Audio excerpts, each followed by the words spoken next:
vamos à quarta aula, onde a gente vai falar aqui da série Brasil Patrimônio sobre o período republicano, isso que nós chamamos de período republicano, que talvez seja a faixa temporal aí disso que nós chamamos do Brasil, a faixa mais caótica, mais, vamos dizer, descarada,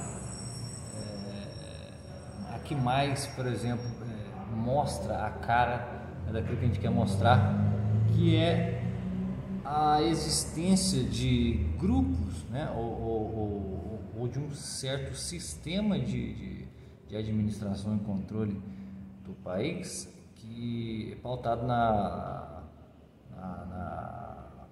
no puro e simples patrimonialismo, né, tratando, por exemplo, a coisa pública, né, a res pública, como a res privada, ou seja, o bem público como um bem de possessão, de posse de grupos realmente poderosos e que detêm os meios de ação para isso, certo? O período republicano, convencionalmente, né, nós tratamos ele entre 1889, que é quando teve o golpe republicano, né, até o presente momento, certo? Então, lá em 1889, a partir do momento que houve, né, o golpe militar em relação ao ministério, depois, consequentemente, a própria monarquia, então foi instaurado ali um governo provisório, né? Então, esse governo provisório foi constituído lá pelo Deodoro da Fonseca e o Floriano Peixoto, e de certa maneira era um deslocamento do foco do poder, né, sobre uma forma federativa, né, que antes estava centralizado ali na figura do imperador, na própria capital do país. Então é transferido um pouco, né, desse poder dividido, teoricamente, aos estados e a figura dos governantes, etc. E, no caso, os grupos de poder locais, né? Até a criação de uma constituição, né? Em primeiro lugar, fizeram lá a convocação para uma assembleia, a Assembleia Constituinte, né? E para tal, o governo provisório acabou nomeando algumas juntas governativas, né, vamos dizer, nos próprios estados. Então, a Assembleia Legislativa Constituinte ocorreu no ano de 1891, e nesses 2 anos, nesse curto espaço de tempo, o nosso querido Deodoro da Fonseca passou de herói a vilão desse movimento republicano que utilizou, né, para seus fins. Então, acabou que essas juntas governativas não contemplaram os interesses das próprias elites locais, né, que se sentiram preteridas, né, achando ainda que as medidas do Deodoro da Fonseca, né, ainda eram muito centralizadoras. Então, como foi ali aproximando ali o período onde houveram eleições constitucionais para eleger, no caso, quem seria o primeiro presidente dessa república, né? Quem que ia presidir, né, executivamente os negócios da república,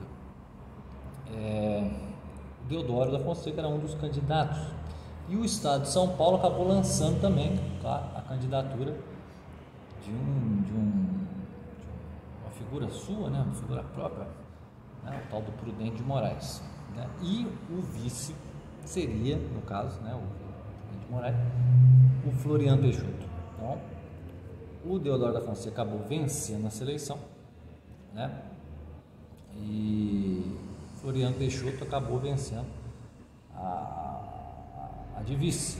Ela tinha isso. Então, o Deodoro da Fonseca, né, achando ali que o estado de São Paulo estava, de certa maneira, meio que petulante, né, de certa forma afrontando ali, né, apresentando um outro candidato, ele acabou por afastar todos os governadores que pertenciam a alguns grupos de oposição. Aí foi lá e nomeou outros quaisquer, que foram indicados por ele mesmo. Então, de certa maneira, houve uma forte oposição, né, a essa atitude do Deodoro, e ele próprio foi lá e dissolveu o Congresso. Então, ele se tornou, da noite para o dia, praticamente um rei, ou seja, a oligarquia paulista, né, que tinha feito com a princesa Isabel a articulação, né, vamos dizer, dessa elite cafeicultora, né, em relação a esse golpe contra a monarquia, também maquinou o golpe contra o próprio Deodoro, né, se ferrou, né, digamos assim. Então aí já começa a República, mostrando que, na verdade, a coisa pública estava bem distante, né? A administração da coisa pública estava bem distante. Onde que está a nossa parte nos negócios, certo? Isso daí, à primeira vista, é o que surge na cabeça dessas pessoas que estavam ali empreendendo essa mudança de paradigma aí no país, né? Então, dentre as principais causas, por exemplo, da queda do Deodoro, que acabou renunciando, né, no final do ano de 1891, foram as dissensões, né, surgidas em torno da aprovação daquelas medidas fundamentais da ordem federativa. Então, a chegada ao poder, no caso da elite cafeeira paulistana, né, porque afinal de contas o Floriano acabou por governar até 1894, né, e depois passou o poder para o próprio Prudente de Moraes. Então chegou essa elite ao poder, então acaba por se fechar um ciclo, né, desde a época lá do ano 1870, no Manifesto Republicano, né, onde a gente vai ver que tudo que foi feito até então, esse estamento burocrático que a monarquia teve que lidar, certo? Um poder, vamos dizer, interno e um poder externo, né? A monarquia estava muitas vezes criticada, estava entre o poder externo, a pressão exercida pelo poder externo, no caso do Império Inglês, e o poder interno dessas oligarquias, né, veio deixar a monarquia numa situação bastante desconfortável, ao ponto de chegar no momento que o Manifesto Republicano e o golpe republicano extirparam daqui qualquer rastro, né, de uma monarquia, né? Então, quem se tornou o principal alvo, né, dos republicanos depois da proclamação da República foi o próprio Marechal Deodoro, que foi utilizado ali como uma camisinha, né? Usou e jogou fora, né? Porque ele tinha uma índole monarquista, vamos dizer assim, ele respeitava até certo sentido bastante a monarquia, depois acabou, né, por paixões pessoais, a ser ludibriado e acabou, né, servindo aos intentos desse pessoal republicano. Então, mas na verdade ele foi usado, né, para essa turma, né, porque ele era uma figura de respeito dentro das Forças Armadas, e foi justamente as Forças Armadas que era a força necessária para a articulação do golpe contra a monarquia. Então, o que os republicanos queriam, na verdade? Eles queriam uma república que fosse pautada no federalismo, com a autonomia dos estados, né, possibilidade de eleger governadores, etc. Era o centro do desejo desses republicanos, né? Porque na época da monarquia, por exemplo, os governadores eram indicados pelo imperador. Então, as próprias elites, vamos dizer, que estavam por detrás do golpe militar, elas queriam elas próprias eleger os seus governadores. É aí então que surge, a partir de 1894, sob a presidência de Prudente de Moraes, a República do Café com Leite, né? Que era mais ou menos ali uma troquinha entre a presidência entre São Paulo e Minas Gerais, né? E esses presidentes que foram sendo eleitos ali meio que num revezamento, o que esse pessoal queria, na verdade? Eles queriam extirpar qualquer resistência ao golpe que foi dado, né? O golpe republicano contra a monarquia. Então nós temos lá a famosa Guerra de Canudos, né? Que foi um massacre, né? Uma tragédia aí, em 1897, vamos dizer, acusados ali de defender a monarquia, o retorno da monarquia. Então os republicanos juntaram lá a sua galera e foram lá e detonaram, né? Fizeram um massacre ali em Canudos. Então ficou aquele negócio assim: nós somos o modelo de civilização e modernidade, né? A ordem do progresso, e vocês são atrás do retrocesso, a barbárie. Então nós temos que acabar com vocês para não voltarmos ao estado anterior. Na verdade, não existe estado anterior desde que o sistema de patrimonialismo, ou seja, os donos do poder público que tratam ele como um domínio privado, né? Se são eles que estão por detrás dos panos ou na pauta principal, né?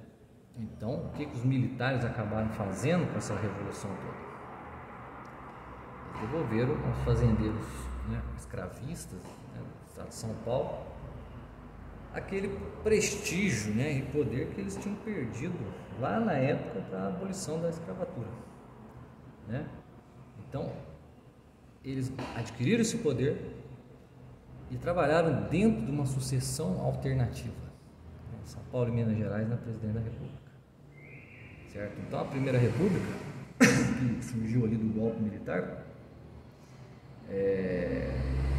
nada mais foi que uma cortina de fumaça, porque não diferiu, né, não ficou diferente em nada do período monárquico, né, que era justamente o período onde a monarquia existia entre, vamos dizer, duas forças, uma externa e uma interna. Essa força interna fazendo pressão dentro do país e a força externa inglesa, por exemplo, fazendo a pressão contrária. Quando a monarquia se inclinou um pouco para o poder externo, o poder interno foi lá e suprimiu-a, né?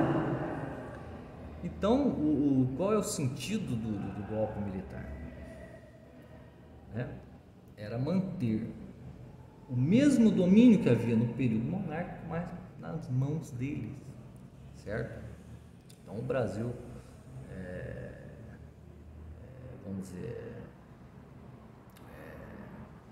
aquele Brasil, né, pensado para os republicanos, não ficou porcaria nenhuma, né? Trouxe benefício imediato nenhum, né? Pelo contrário, os brasileiros continuaram ainda mais esquecidos e abandonados. Então, no final do século XIX, o Brasil nada mais era do que um monte de unidades ali, exportadoras de material primário, né, de matéria-prima, né, cada qual em vários estágios assim de evolução, não tinha unidade, vamos dizer, né? E o Brasil ficou nessa coxa de retalhos. Então, na prática, cada um desses estados, né, acabou, né, recebendo lá o seu poder federativo, né, vamos dizer assim, acabou lançado a própria sorte. Então, cada um ficou por conta própria, né? E essa descentralização aparente do poder, o que ela fez na prática? Ela deu de mão beijada, de mão cheia, para as oligarquias regionais a oportunidade de se aparelharem ao Estado, ou seja, se tornarem donos do próprio Estado, conduzindo assim a coisa pública como uma coisa privada. Então veja bem, o que a gente andou falando aqui, né, o período da República é bem vasto. Se não der para a gente fazer tudo hoje, a gente faz, continua, a gente divide aí a aula em duas partes, mas a gente andou falando. O Brasil teve uma origem empresarial, né? A época pré-colonial foi uma época de terceirização de terras, né, de recolhimento de taxas, de impostos, etc., daqueles arrendatários que estavam aqui fazendo feitorias. Depois teve o governo geral e vamos dizer, uma proibição do povoamento, uma colônia de povoamento e o controle, né, vamos dizer, das terras aqui, né, baseado basicamente na produção de açúcar, né, praticamente não, baseado, né, primeiro na extração de pau-brasil, depois na otimização da produção, exportação do melaço da cana-de-açúcar. E depois veio a período da União Ibérica, né, a entrada nos sertões, né, vamos dizer, um reconhecimento maior do território e também um maior alcance da rede de comunicabilidade dentro desse território, né, a União Ibérica, e com isso o movimento das bandeiras, das nações, foi se criando uma cara de nacionalidade ali no Brasil, uma cara, né, ainda não uma nacionalidade. E até a descoberta do segundo milagre brasileiro, o ouro, né, formado esses grandes cartéis poderosíssimos, essas oligarquias, certo? Esses eram os donos do poder nesse período. Então, quer dizer, embora fossem ligados ou não à coroa portuguesa, eram grupos que estavam mesmo ligados à coroa portuguesa e existia um poder presente aqui no Brasil. E depois que a coroa portuguesa, no caso, se torna a coroa brasileira, esses grupos permanecem aqui, certo? E eles se desvinculam do poder da coroa portuguesa e ficam à mercê do poder da coroa brasileira, da monarquia brasileira. Porém, a monarquia brasileira, né, tinha muito pouco a se fazer contra essa gente, contra essas elites locais, patrimonialistas. Então ela tinha que fazer todo um jogo de contrapeso, certo? Até chegar no momento, né, já que ela tinha ali um acordo, né, uma série de acordos de proteção mútua, por conta do auxílio inglês aí, em todas as circunstâncias de fuga da coroa lá de Portugal para o Brasil, na época napoleônica. Então tudo isso daí fez com que a monarquia começou no Brasil, tivesse um curto período de existência, né? Claro, cometeu seus acertos, seus enganos, né? Como todo mundo, como tudo na vida, né? Não tem uma perfeição, né? Vamos dizer. Porém, ruim com ela, pior sem ela, né? Por quê? Porque os mesmos grupos que conspiraram ou perceberam que precisariam de uma conspiração contra a monarquia pelo fato dela estar inclinada a mudanças no sentido mais liberal, né, advindas aí da influência inglesa, etc. Esses grupos tramam, né, através da força militar e também do poderio econômico, um golpe contra a monarquia e dividem o país, né, em verdadeiros feudos locais, que são os estados, né, e o aparelhamento do Estado pela essa clássica feicultura, né, principalmente paulista, foi uma questão de sobrevivência para eles, sobrevivência no posto de poder, né? Então, que ela não queria para continuar sendo, no caso, o estamento. Ela não queria a diversificação, por exemplo, da economia, por isso que era contra a libertação dos escravos, etc, etc. Né? Então, por quê? Porque isso daí iria incluir no cenário, né, novos grupos emergentes, inclusive na política, né? Ia dificultar o trabalho deles de se aparelhar ao Estado e servir apenas aos seus interesses, né? Então, o café estava valorizado no mercado internacional, né, naquele período. Então, o movimento republicano lutou, na verdade, para promover essa autonomia, né? Principalmente da região de São Paulo, em relação à centralização do poder monárquico, né? Então, a República Federativa ela surge para atender a expansão, né, e a multiplicação aí da economia cafeeira. A verdade é essa.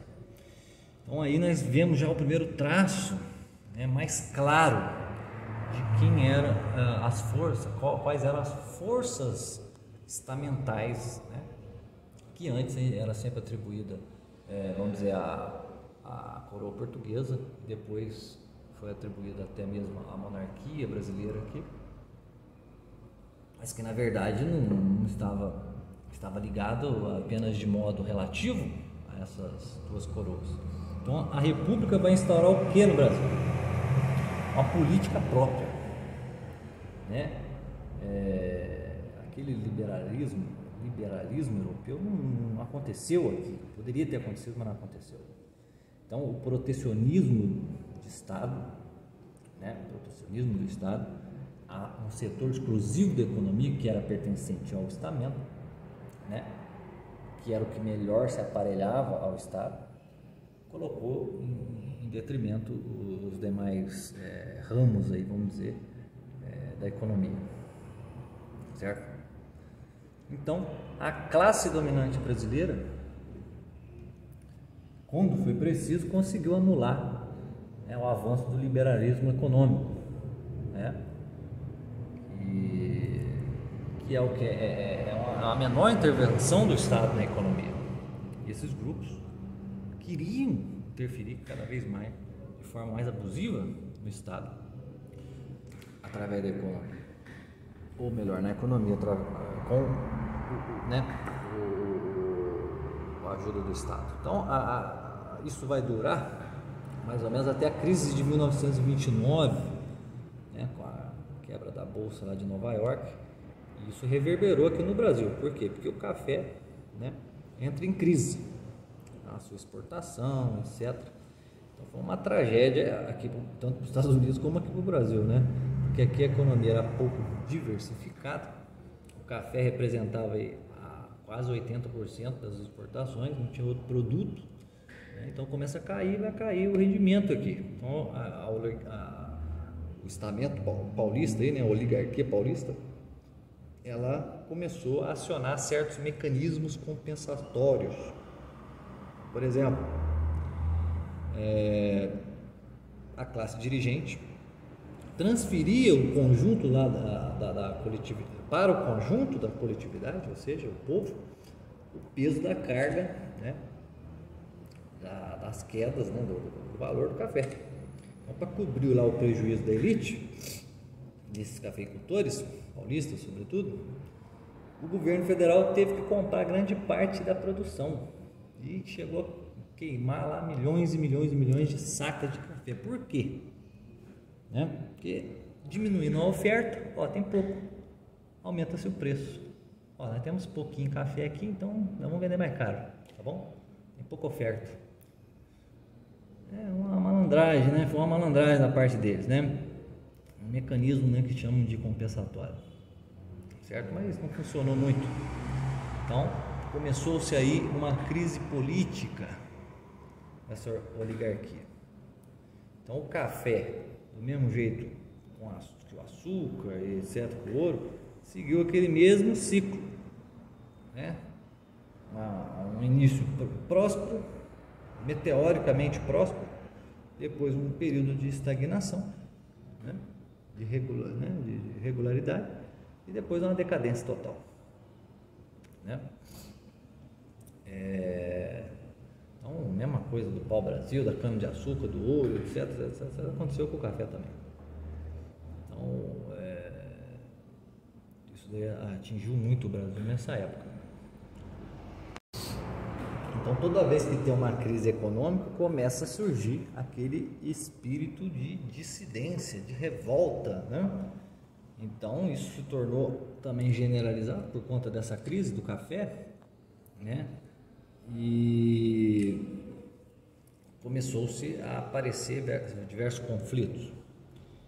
Então, na época, o último presidente dessa primeira república, né, vamos dizer, a República Velha, tinha sido o tal do Washington Luiz, né? Então, no caso, era um paulista. Então, o próximo, né, dentro do esqueminha, ele deveria ser um mineiro. Então, São Paulo foi lá e lançou a candidatura de outro, né, Júlio Prestes. Por quê? Porque já estava, né, os ratos, quando vê o barco afundando, eles estavam se virando, né? Um caranguejo puxa a perna do outro para tentar fugir do balde.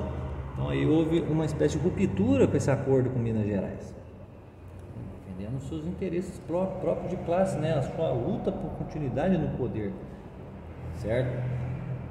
O famoso salve-se quem puder, né? Então os mineiros ali acabam por, né, revoltados, se unirem a membros de outros estados, como João Pessoa, né, que era um paraibano, Getúlio Vargas, que era gaúcho, e formaram lá uma aliança, a chamada Aliança Liberal, que vinha contra a candidatura paulista. Então, Júlio Prestes acabou vencendo as eleições, né, mesmo com as denúncias todas de fraude, como hoje em dia, não sei, mas o candidato a vice, né, no caso do Getúlio, uma pessoa, acabou sendo assassinado lá nas terras dele. E logo em seguida, em outubro, 3 de outubro, Getúlio Vargas começa, com o apoio das Forças Armadas, uma revolução, certo? Que é a famosa Revolução de 30. Vai dar origem aí à Segunda República, né?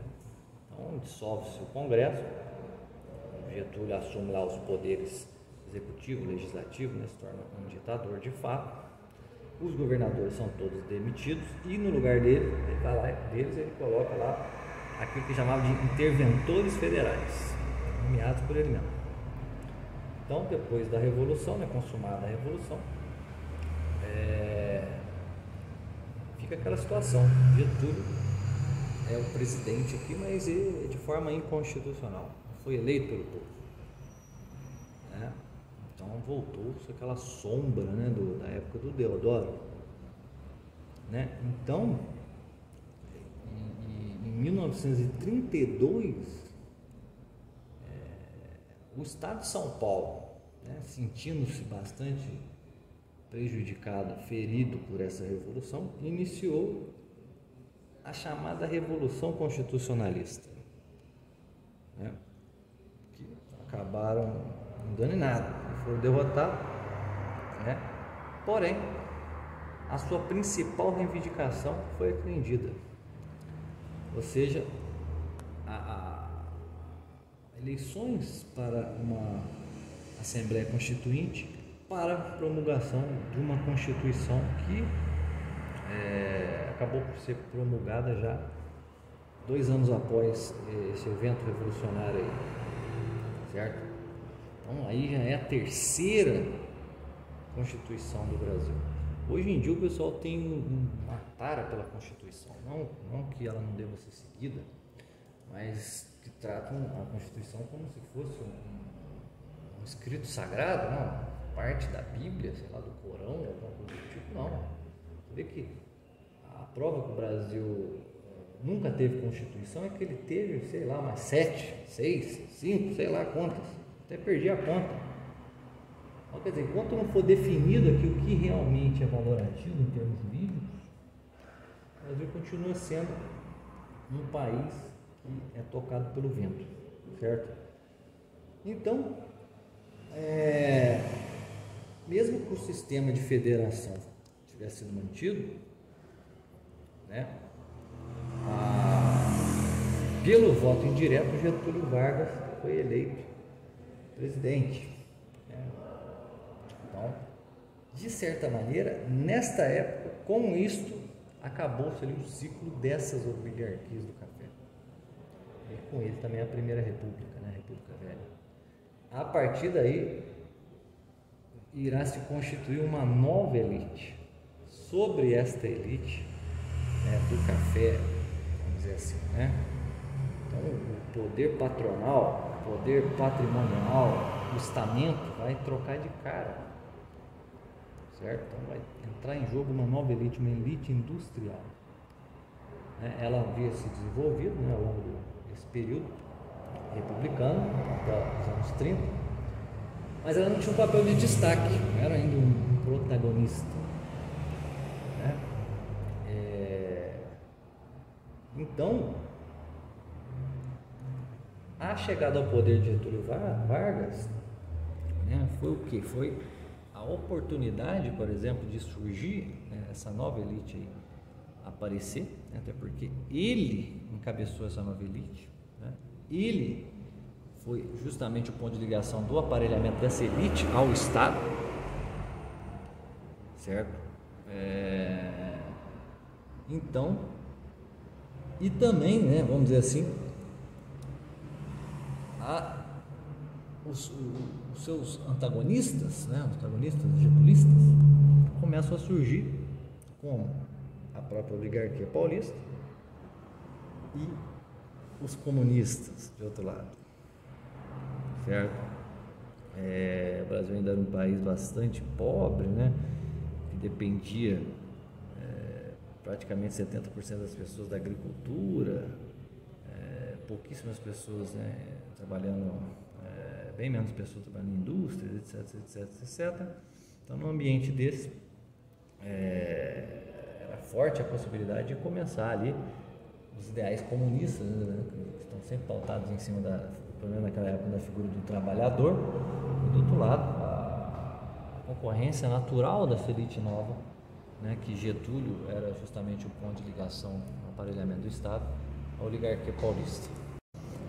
5 anos após, né, esses fatos, formaram-se lá a Aliança Nacional Libertadora, certo? Que fazia oposição a Getúlio. Então, no mesmo momento que se cria a Aliança Nacional Libertadora, o Poder Legislativo vai lá e aprova a Lei da Segurança Nacional, né? Do ponto de vista das elites, né, já que o Partido Comunista já estava fundado no Brasil desde 1922, a classe trabalhadora, né, os sindicatos, os partidos políticos, a Aliança Nacional, tudo isso daí era a mesma coisa, farinha do mesmo saco, né? Então eram programas assim revolucionários.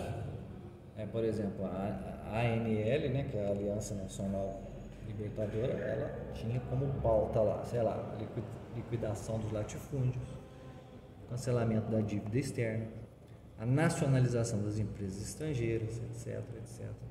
Toda uma questão em relação ao trabalhador. Então as forças comunistas começam a surgir neste período onde as elites industriais tomam poder. Olha que coincidência maravilhosa, certo? No momento em que os oligarcas do café estão dominando o país, né, não existe ainda este movimento político comunista. Após a Revolução Russa, 1917, né, já entra num período de já está havendo uma queda dessa elite, né, uma queda do poder dessa elite.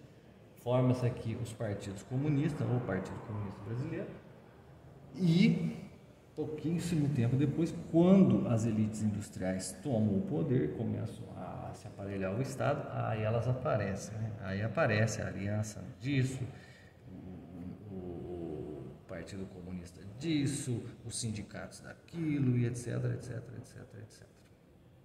Entendeu? Então, por exemplo, um dos membros da Aliança Nacional Libertadora era o Prestes, né? Então ele era um que defendia esses programas. No mesmo momento, o Getúlio Vargas, depois que ele fez, né, depois que o Luiz Carlos Prestes fez lá um discurso, né, bastante famoso, de 1935, fecharam e colocado na clandestinidade a queridíssima Aliança Nacional Libertadora. Certo? Então, os membros dessa aliança escaparam, né? Fugiram, foram perseguidos, né? E se debandaram aí para outras regiões e foram combatidos, bastante combatidos. Então, a elite industrial, que começava aí sua ascensão, precisava lidar com essas forças, né, antagônicas que, né, estavam no seu caminho, poderiam interpor, né, está entre ela e seus objetivos. Então, a produção industrial já havia crescido bastante entre esses anos 30, né, a década de 30, ela cresceu por quê? Porque o governo, de certa maneira, né, e garantiu financiamentos, vantagens, né? Então, visavam sempre a importação de alguns insumos para a produção de bens de consumo interno, e essas dissidências, vamos dizer assim, né, já colocavam, vamos dizer, água no chope do pessoal dessas elites. Então, interessava quem era, se eram os antigos oligarcas, se eram os trabalhadores organizados, se eram os partidos comunistas, não importa, né? Então, é nessa conjuntura que surge aquele, né, aquele mito do plano Cohen, né, que dizia que havia uma organização, né, de uma revolução comunista aqui dentro do país. Mas foi uma malandragem, né? Por quê? Esse plano Cohen, né, quando saiu na tentativa de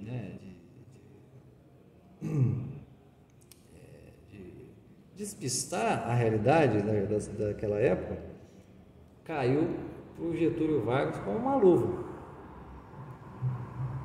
né? E a própria burguesia industrial aí que estava chegando, né, que chegou ao poder junto com ele. Então foi o suficiente, né, para, vamos dizer, arrumar um pretexto, né, de se fechar o Congresso Nacional e instituir aqui aquilo que nós chamamos de o Estado Novo, né, e criar uma quarta Constituição brasileira, né, e assim por diante. Então, após a estabilidade toda desse período da instituição do Estado Novo, o que começou a acontecer? A industrialização dependia da intervenção estatal, né? Então, o Estado precisava propiciar condições favoráveis para o desenvolvimento, né? Ou seja, financiamento, concessão de crédito, incentivo às empresas e tudo mais. Porém, os trabalhadores urbanos, né, eram o quê? Parte da massa, né, necessária para esse empreendimento. Por quê? Porque eles, né, essa classe, vamos dizer assim, estavam começando a se organizar por conta da influência dos ideais comunistas socialistas que aqui chegaram, né? Aí o Getúlio Vargas, muito malandramente, o que ele faz? Ele cria, né, em primeiro lugar, a Justiça do Trabalho. Aí depois ele vai lá e estabeleceu estabeleceu um mínimo, né, para o salário, né, para existir ali uma política salarial, para garantir alguma coisa para o trabalhador, né?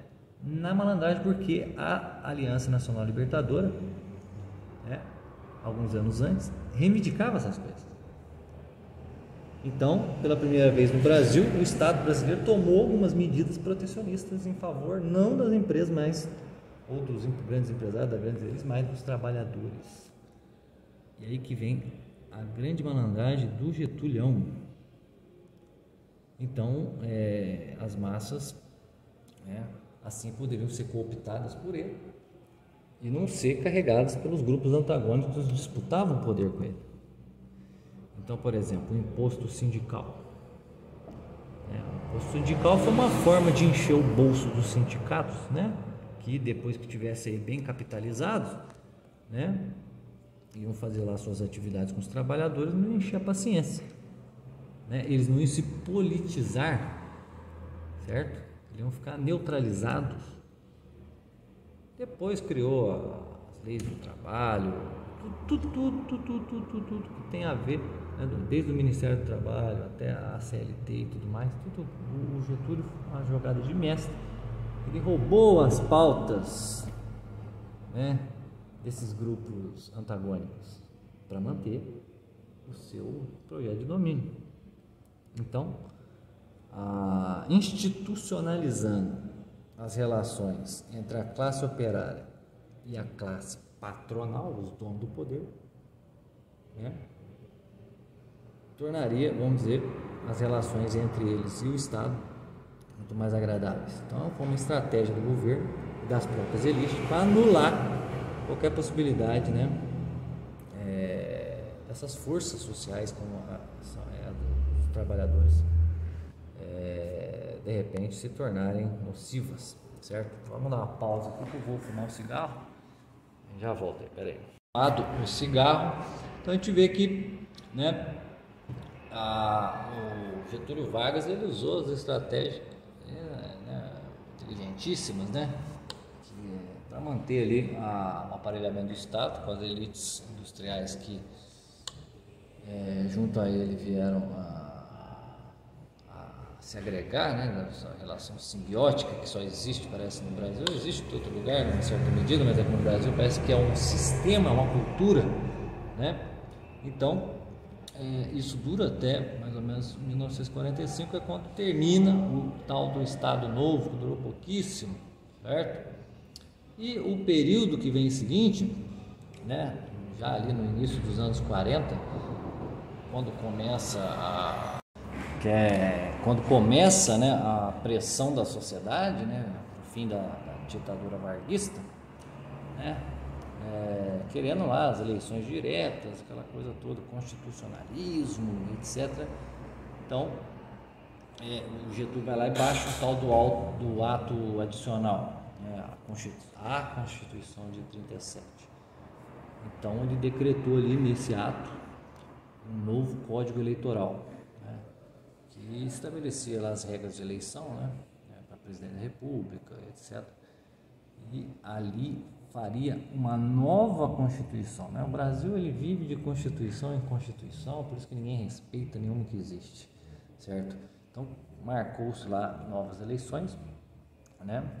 Surgiram novos partidos, aquele monte de partidos, União Democrática Nacional, Partido Social Democrático, etc, PTB, né? Tudo aquilo que existia lá atrás. O Partido Comunista Brasileiro sai da clandestinidade, por exemplo, nessa época. Então,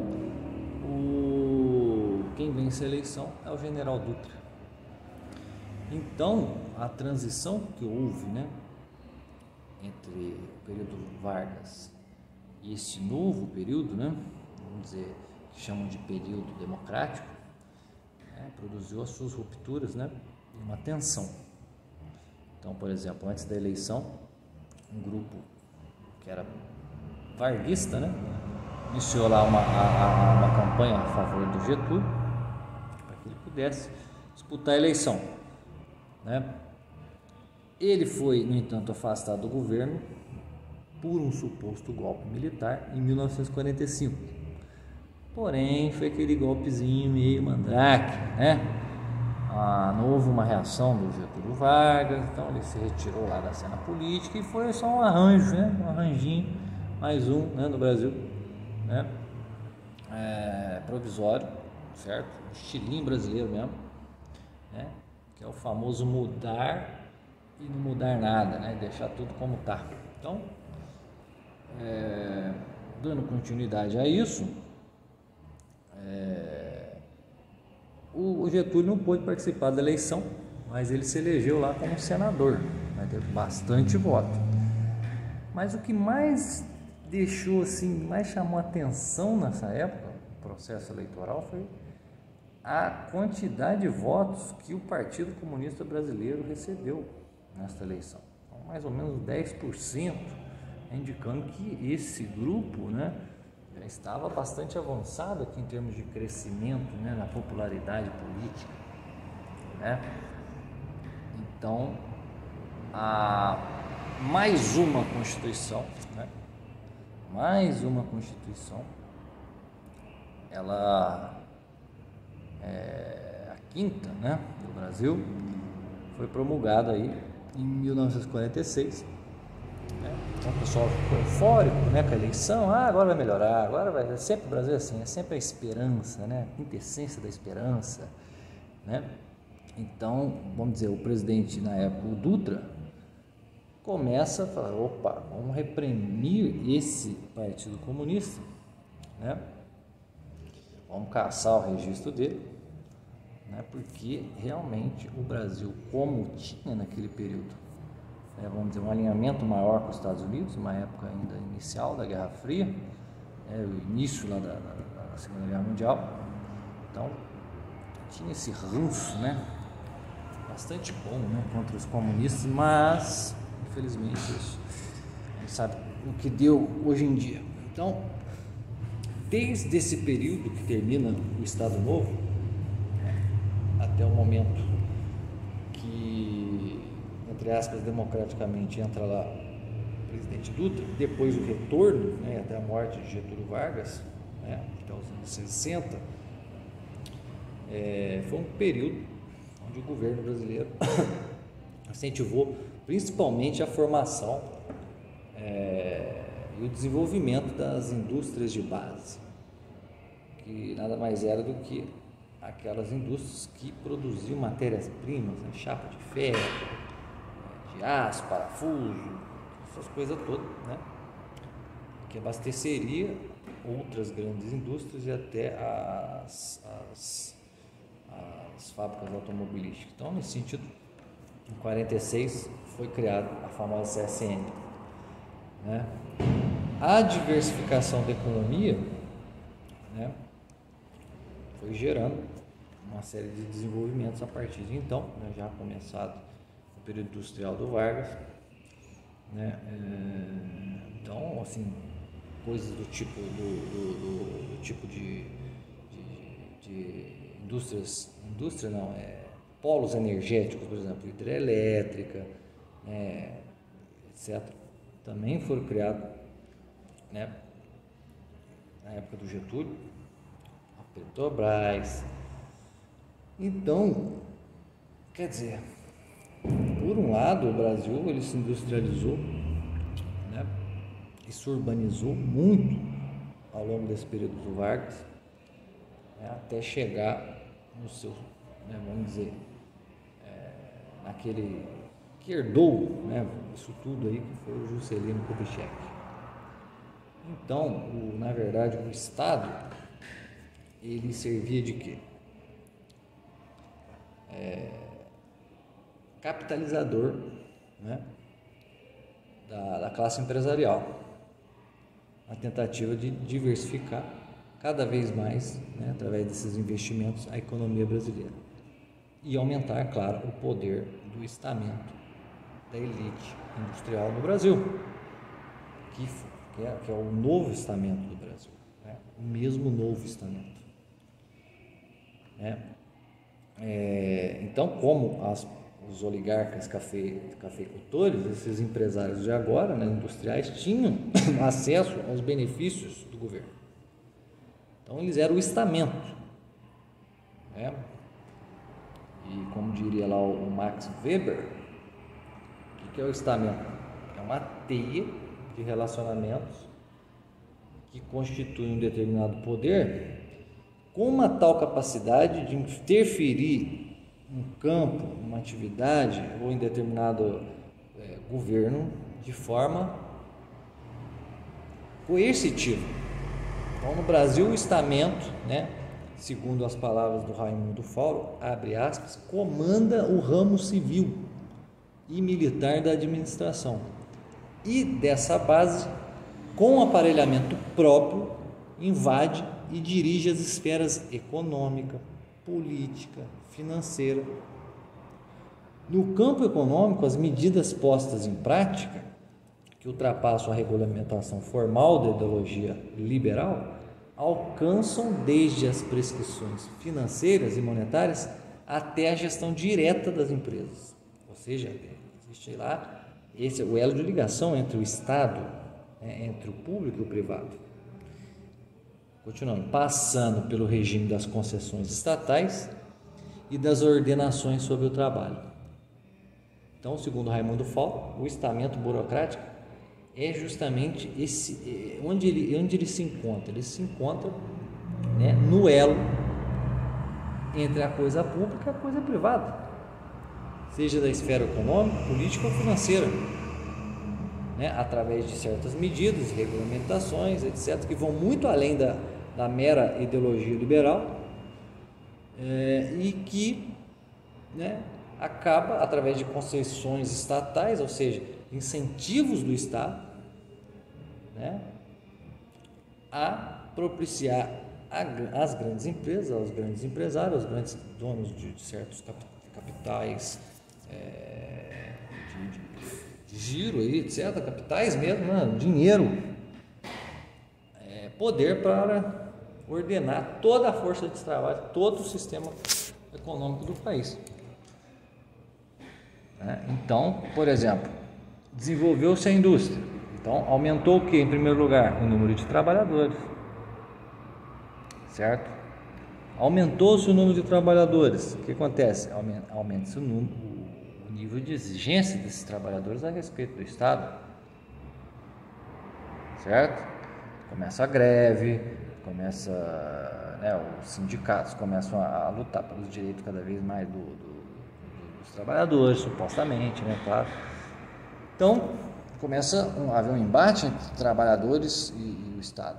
Então, esses trabalhadores que já se tornaram antes a base do eleitorado do Getúlio, né, ele vai, né, vamos dizer, quando ele vai se candidatar novamente, nomear um fulano chamado João Goulart para ministro do Trabalho, para negociar lá os interesses acerca do salário mínimo, que era nada mais nada menos aumentá-lo em 100%, que deixou os empresários malucos, né? Ficaram doidos, e Getúlio foi pressionado a demitir João Goulart, e de fato demite, mas ele mantém o negócio do aumento do salário, certo? Então, a partir desse instante, Getúlio, ele contrai o ódio mortal, né, vamos dizer, daqueles que eram contrários a essas medidas,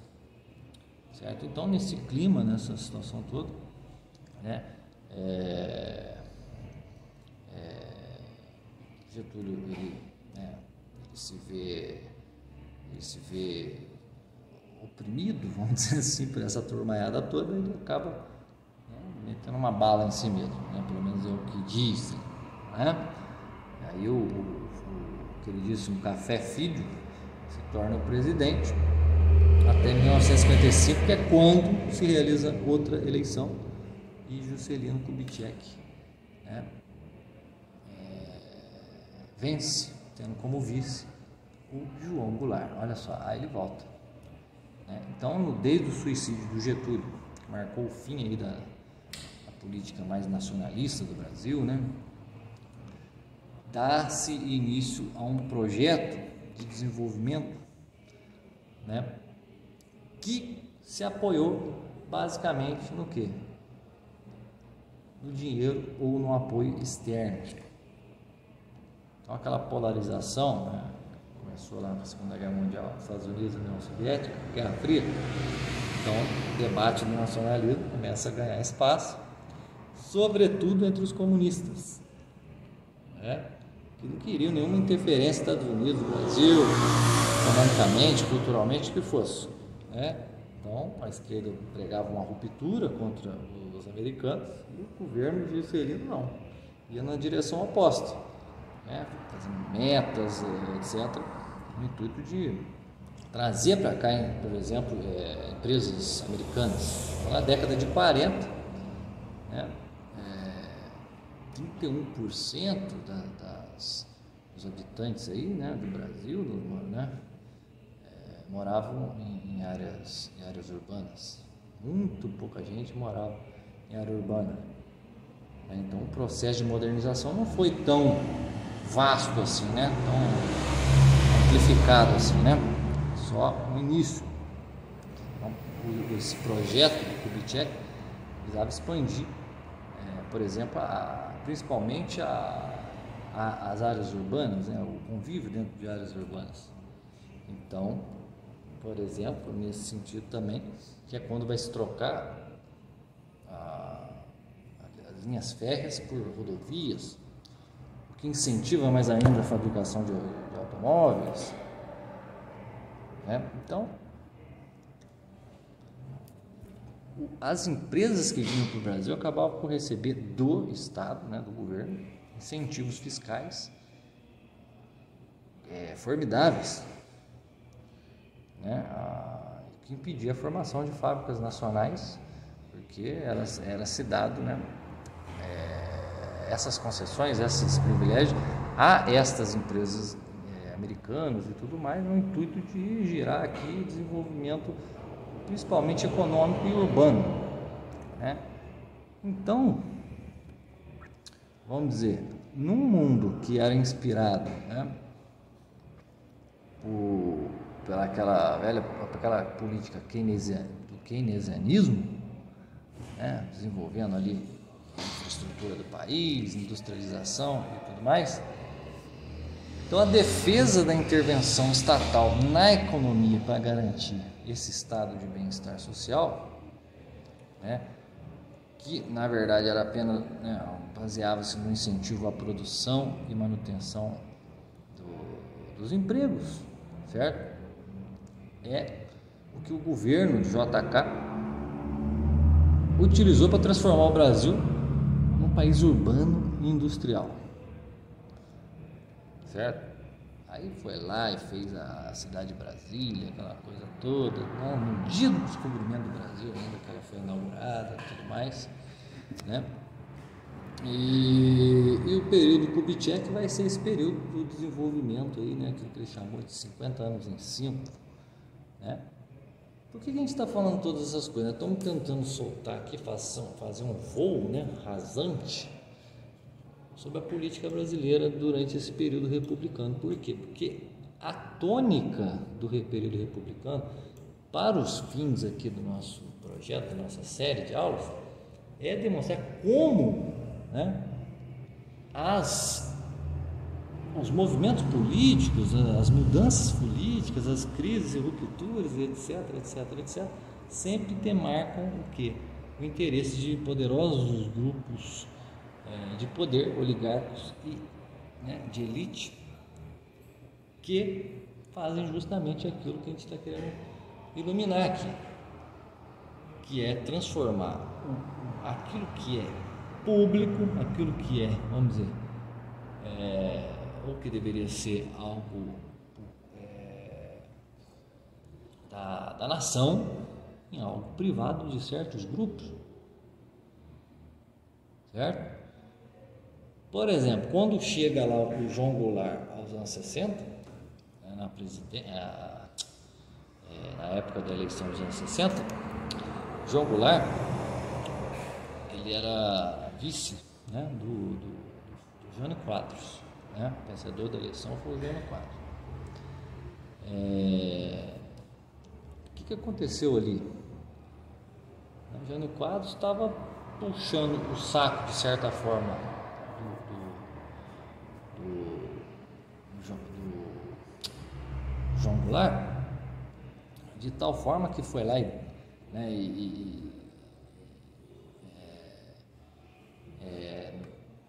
puxava o saco do João Goulart e as elites ficavam loucas. Por quê? Porque o João Goulart era um sujeito que tinha descaradamente as ideias socialistas dele. Ele estava ali coladinho com o poder já há algum tempo, com Getúlio, etc. E ele incomodava muito essas elites. Então você vê que até mesmo na questão da luta contra o comunismo aqui no Brasil, nada mais foi do que, vamos dizer, eles estavam lutando para a liberdade nacional. Não, estavam lutando para não perder o poder deles, meu Deus. Não tinha nada a ver com o povo, né? Então os donos do poder estavam numa sinuca de bico, né? Porque eles não queriam o Jânio Quadros, mas se eles tiram o Jânio Quadros, caía lá o Goulart na presidência. Então o que isso mostra? Que a estabilidade da política no Brasil sempre depende, né, da relação entre quem está lá na presidência, né, e os militares e a elite econômica do país, né? Então existe aí uma equação fundamental. Qual ela é? Manter as forças sociais sob controle, né? e gerenciar ali o relacionamento entre os militares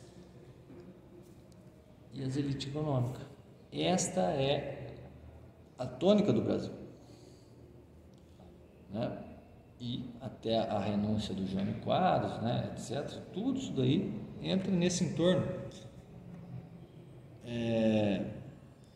Então, por mais que o Jânio Quadros estivesse metido com comunistas, e provavelmente o Brasil ele iria entrar num quadro de socialismo se ele continuasse na presidência, né, depois que ele herdou lá do Jânio Quadros, na verdade o golpe militar que houve em 64 só existiu por conta da defesa, vamos dizer, dos grupos estamentais ou do estamento burocrático daquele período. Não salvou a gente de nada. Está entendendo? Então, essa é a realidade do Brasil. Então, o golpe de 64, quando tinha lá uma certa, né, os trabalhadores tinham uma preferência pelo João Goulart, né? Então, vamos dizer, os militares se sentiram acuados frente à pressão desses grupos elitistas. Não estou dizendo que eles estavam errados em reprimir o comunismo, mas eu estou querendo tirar a ilusão de que os militares foram heróicos, como o pessoal pensa. Eles defenderam só o estamento burocrático daquele momento. Então a história do Brasil é igual o Raimundo Fauro fala, é uma viagem redonda, né? Ele vai e sempre volta. Por isso que eu falo, no Brasil existe essa realidade redonda, que é do patrimônio, esse aspecto redondo do patrimônio, que as coisas vêm e vão, sempre retornam ao mesmo lugar, não importa quem está lá no poder, certo? E tem um aspecto retilíneo, né? A linha é o Brasil promessa, ou seja, o Brasil espiritual, o Brasil católico, certo? Então o Brasil na primeira metade do século XX foi uma reestruturação de uma sociedade que promoveram a reestruturação a partir de 30, uma sociedade capitalista dependente e dedicada à produção agrícola para a exportação, certo? Houve inovações, né, através das medidas implementadas no plano social, onde a organização, a modernização do aparelho do Estado, incorporação de outros atores dentro da cena política, né, a crise do sistema oligárquico-cafeeiro, as atividades industriais crescendo, depois a Revolução de 30, né, como um episódio político específico, né, que ajudou também de uma certa forma nesse desenvolvimento até um certo nível, né? Então as atividades industriais e o crescimento urbano teve essa expansão por conta desse período aí, né, da República, de fato. Mas é justamente essa expansão, tanto industrial quanto urbana, que foi a ruptura, de fato, né, vamos dizer, que houve no Brasil, entre aqueles grupos estamentários que existiam no período monárquico, etc., que foram sendo formados através do período colonial, até chegar nisso que nós conhecemos hoje. Ou melhor, nisso que surgiu após a Revolução de 30, né, e que o governo militar de 64 tentou defender, né? Então, assim, podemos computar que a partir da década de 30 que ocorreu essa mudança de elite de poder no Brasil, certo? Antes de 30, a atuação econômica era voltada para o objetivo mais de promover a indústria, e também no campo social atender ali e proteger alguns dos trabalhadores, né, tanto urbanos, etc., né? Mas foi uma revolução, foi um momento que representou certas mudanças estruturais na política brasileira, né? Então, assim, vamos dizer, isso foi uma ruptura, mas ainda não havia sido uma ruptura por completo dos moldes tradicionais. né? Da mesma forma lá que houve a passagem da monocultura da cana-de-açúcar para o café, né? Certo? Então, em 1930 foi colocado em movimento pelas classes médias, conduzido pelas classes médias, pela burguesia urbana, industrial, etc. Um movimento, né, progressista, num certo sentido, e de abertura para um longo processo de transformação que ia consolidar este novo estamento que existe até hoje. Certo? Então, a sociedade brasileira vai se modernizando em diversos setores, e aí você pode chamar ela de uma sociedade de massa. Certo? Por quê? Porque surge, né, depois desse período, depois dos anos 40, 50, surge o sistema de informação e entretenimento. E este sistema de informação e entretenimento que vai formar a opinião, os padrões de consumo, né, e a ligação entre as diversas áreas dos diversos estados, né, em vista de um tipo específico de cultura, estilo de vida, etc, mais modernizados. Então, a modernização que há no Brasil, ela vem dessa ruptura dos anos 30 para cá, que é quando consolida-se a mudança de paradigma, a mudança de elite estamentária. Então, com a ditadura militar ou o período da intervenção militar, né, onde foi feita uma outra constituição ainda, né, que, por exemplo, proibia já a organização partidária, punha eleições indiretas para presidente, etc. Temos aquele mito de que isso tudo foi feito para fugir do comunismo, para a liberdade do povo. Não foi, minha gente, não foi. De certa maneira foi para proteger a elite estamentária da época, né? Você vê os políticos ali, João Goulart, Brizola, iniciaram uma tentativa de organização aí de resistência a esse golpe, né, lá do exílio, mas não adiantou muita coisa, né? Então o governo militar, ele foi um momento onde o Brasil, vamos dizer, tentou estabilizar, né, uma certa melhoria, né, um suspiro em direção à modernidade, vamos dizer assim, certo? Mas sempre tendo como amarras o poder estamentário, né, do período. Então, entre o ano de 1968 e 73, o Brasil até teve um crescimento do PIB, né, bastante relevante, né, mas isso custou o quê? Um certo endurecimento, né, através das medidas, né, militares a respeito da questão política. Então, a questão política ficou na mão dos militares, né, os grupos elitistas e estamentários ficaram contentes, né, de certa maneira, porque neste período a grande referência era o bloco americano, né, o bloco ocidental, vamos dizer assim, numa época de Guerra Fria, e obviamente o lado socialista da coisa deveria ser reprimido, e foi, né, num certo sentido, né, aqui no Brasil, mas não no sentido total, porque ainda assim este período militar foi o período de maior crescimento da intelectualidade, da produção intelectual esquerdista no Brasil. Então, na época militar,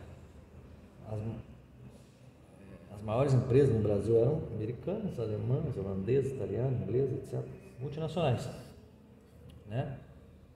E isso daí significou uma espécie de milagre econômico, né? Do mesmo jeito que, vamos dizer, aumentou o PIB, né, aumentou, a arrecadação aumentou, o nível da economia, o povo continuou mais ou menos a mesma coisa. Por quê? Porque quem conduzia o processo, quem estava alinhado, né, simbioticamente aparelhado ao Estado, no caso o Estado militar, eram as elites estamentárias. Então eu não caio nessa ilusão que os militares dos anos 60 foram heróis nacionais. Eu acredito que os heróis nacionais, em termos de militares, foi lá na Guerra do Paraguai, e depois disso, não sei, entendeu?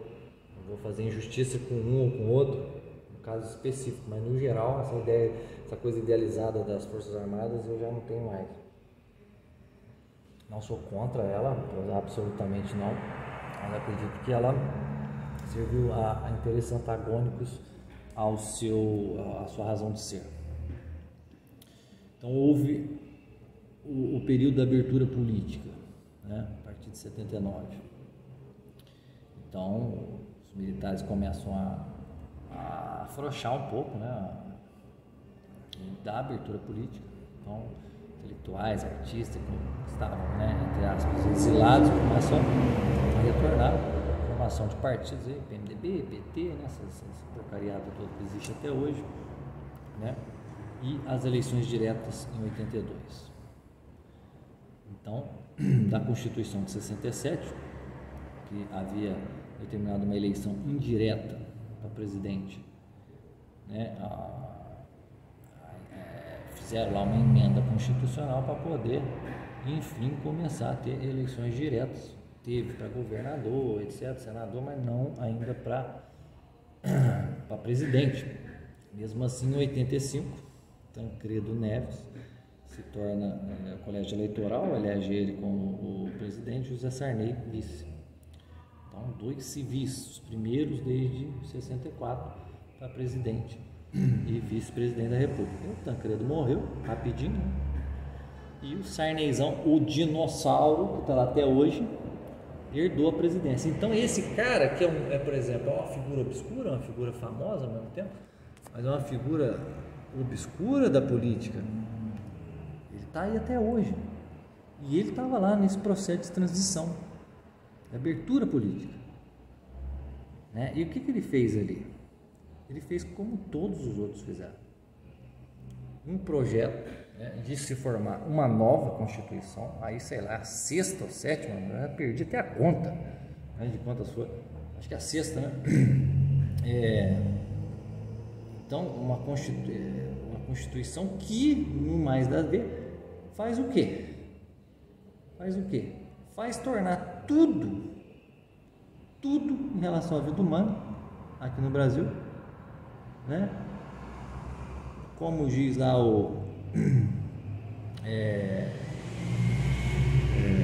acho que o Raimundo fala mesmo, né? Escritos semânticos e nominais sem correspondência com o mundo que rege, né? Edificados nas nuvens, sem contar com a reação dos fatos, né? Para que da lei ou do planejamento saia o homem, né? Como no laboratório do Fausto. Então, quer dizer, um artificialismo, né, foi criado, né, um artificialismo ainda maior com a Constituição de 88, encabeçado por esses sujeitos aí que herdaram a vida política, né, depois de 20 anos de intelectualidade esquerdista, livre, leve e solta, o dinossauro Sarney e seus cupinchas.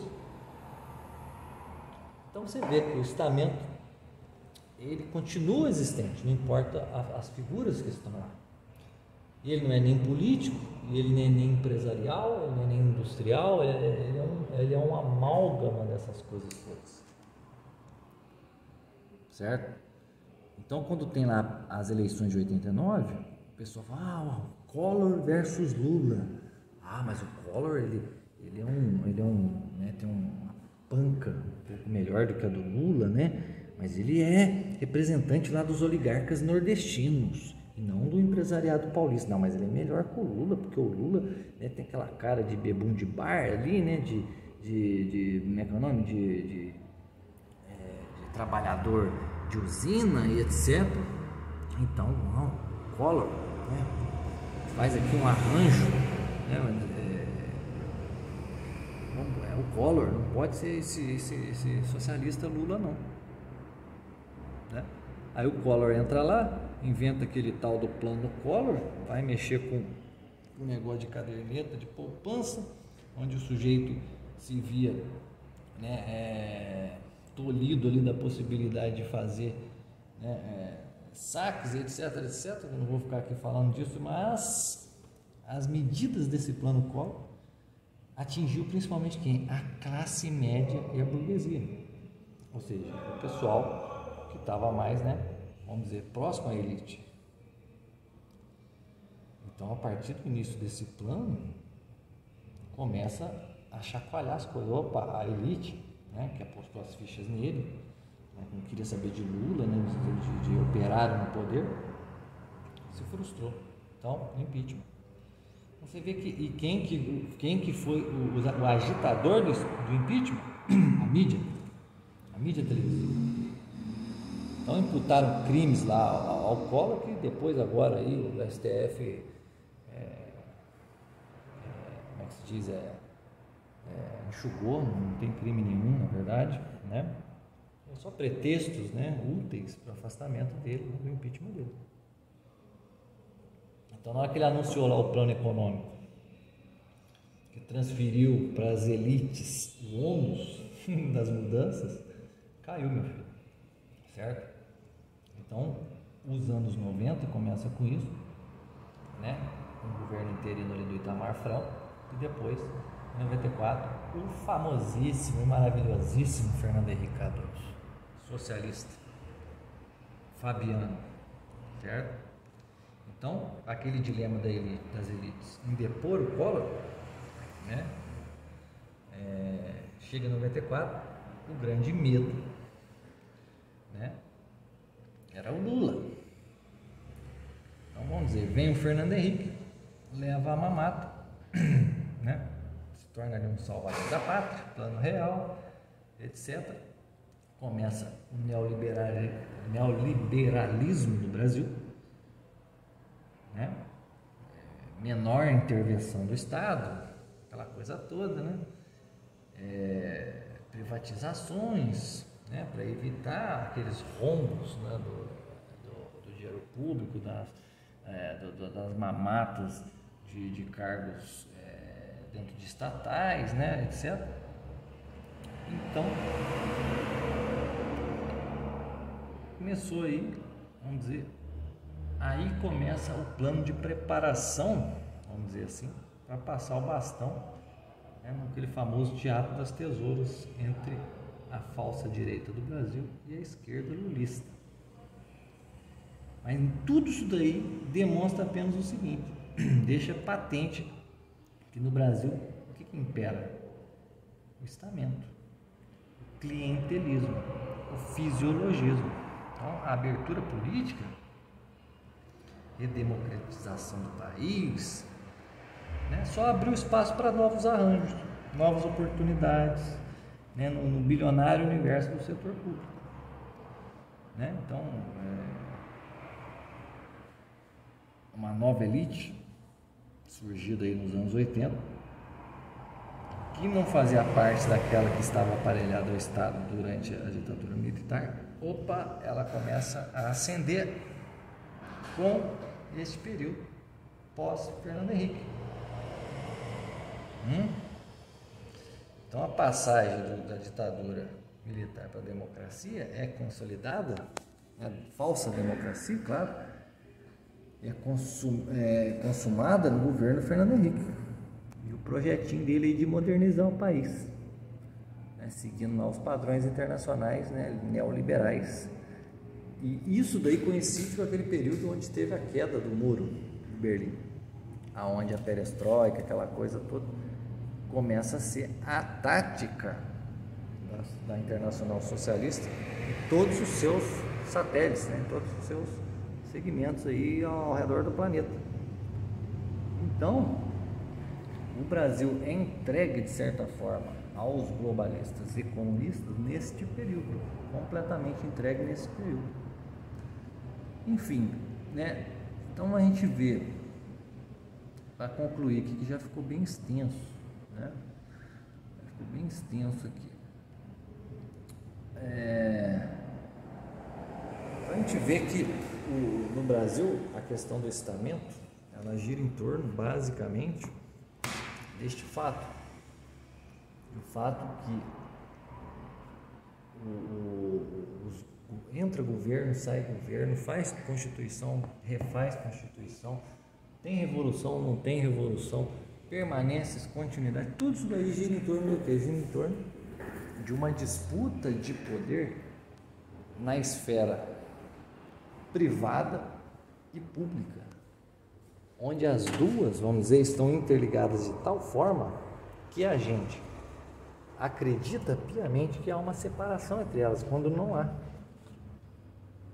Então, esse sobrevoo aqui, bem rudimentar, que eu fiz aqui sobre as origens da Terra Brasilis, né? O período colonial, período monárquico, e agora um pouco aqui da República, bem a curtos traços, é só para ilustrar isso, mostrar como, por detrás de todas essas mudanças, todos esses processos, subjaz grupos elitistas, certo? Que veem na máquina pública uma extensão do seu patrimônio, certo? E o povo? E o povo? O Brasil é um país que o povo é confundido realmente com uma massa de escravos ou como objetos úteis de uma indústria, certo? Então a gente não está aqui dentro de uma nação livre no sentido, né? Uma nação livre no sentido das nações livres, democráticas e livres, tal, como é pregado por aí. Não, é só nominal. A única liberdade que existe no país a nossa liberdade é a liberdade espiritual. Por isso é importante depois a gente fazer um segmento aqui da série Brasil Promessa, que é outra promessa de uma terra, vamos dizer, que vai emanar leite e mel no sentido espiritual, claro, certo? Então,